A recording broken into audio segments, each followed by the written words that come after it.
উনি নিশ্চয়ই জাদুর ছড়ি নিয়ে আসেন যে আসবেন ছবির সব কিছু ঠিক হয়ে যাবে।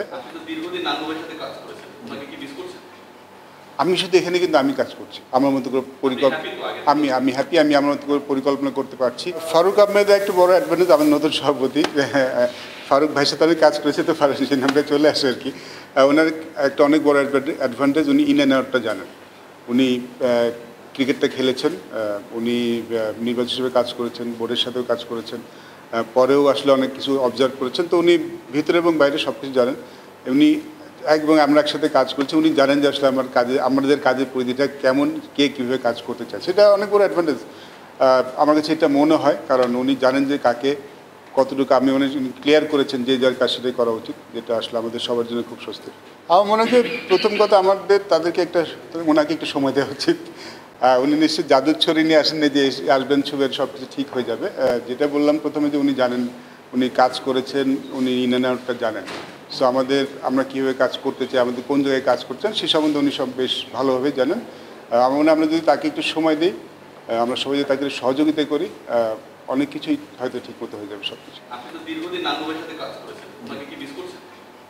আমি শুধু এখানে কিন্তু আমি কাজ করছি, আমি ওমেন্স ডিপার্টমেন্টটাকে আমাদের গুছিয়ে দেওয়ার দায়িত্ব দেওয়া হয়েছে, আমি সেটাই করছি।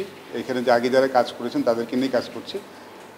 আমি এখানে বেশ ইন্ডিপেন্ডেন্টলি কাজ করতে পারছি এবং আমার মতো করে আমি হ্যাপি, আমি আমার মতো করে পরিকল্পনা করতে পারছি। আমি খুব মাত্র জয়েন করেছি, তো আমার আসলে এখানে জয়েন করার পরের প্রথম যেটা ইচ্ছা, যে মেয়েদের যেন ম্যাচের সংখ্যা আমি বাড়াতে পারি, ওদের যেন আরও বেশি করে ম্যাচ খেলতে পারে, প্রিপারেশন নিতে পারে, সেটারই একটা অংশ। গত বছর এনসেল হয়নি, আমার মূল ছিল যেটা শুরু করার, যেন, কারণ ক্রিকেটটা তো আসলে 15 জন ক্রিকেটারদের নিয়ে নয়, যারা খেলেন তাদের সবাইকে নিয়ে, আরও তো বাংলাদেশে আরও অনেক মেয়েরা আছে ক্রিকেট খেলতে চান, তাদেরকে যেন প্ল্যাটফর্মটা দিতে পারি পারফর্ম করার। আমার আন্ডার-18 প্রোগ্রাম আছে, প্ল্যান আছে। ঘরোয়া ক্রিকেটটা আরও একটু বেশি হয়, কারণ আমি আসার পরে দেখেছি মেয়েদের ঘরোয়া ক্রিকেটটা সবসময় অড টাইমে হয়, জুন মাসে হয়, যেটা আসলে খুব ভালো সময় নয়। সেটা যেন সঠিক সময় হয়, তারা যেন আরও ভালোভাবে খেলতে পারেন। বেশ কিছু পরিকল্পনা আছে, আমি নিজের মতো করে করতে পারছি, এটা আমার জন্য অনেক বড় স্যাটিসফ্যাকশন। আমার মনে হয় যে অ্যাট দিস মোমেন্টে আমি একটা জিনিস ফিল করে আমাদের সামনের দিকে তাকানো উচিত। আমাদের পিছনে কী হচ্ছে সেটার দিকে আমরা না যাই।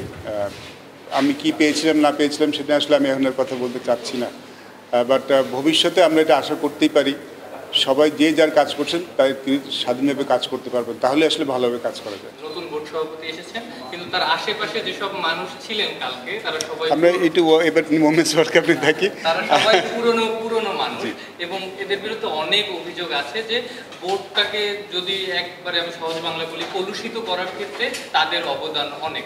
আপনার কাছে কি মনে হয়, নতুন সভাপতি কি এদের কারণে একটু প্রেসারে বা চ্যালেঞ্জের মুখে পড়বেন কিনা? কারণ মানুষজন তারা আগের মানুষরাই আছেন, শুধু সভাপতিটা বদলেছে।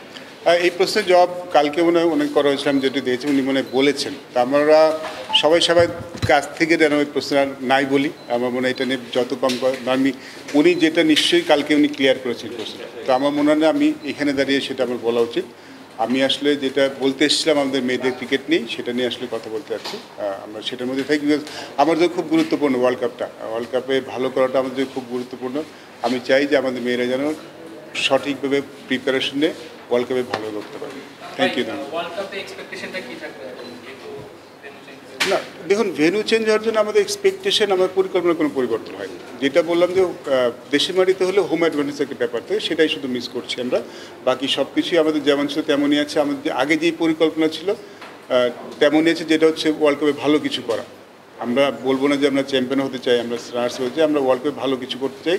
আমাদের প্রথম থেকে এই পরিকল্পনা ছিল, এখনও ঠিক সেটাই আছে।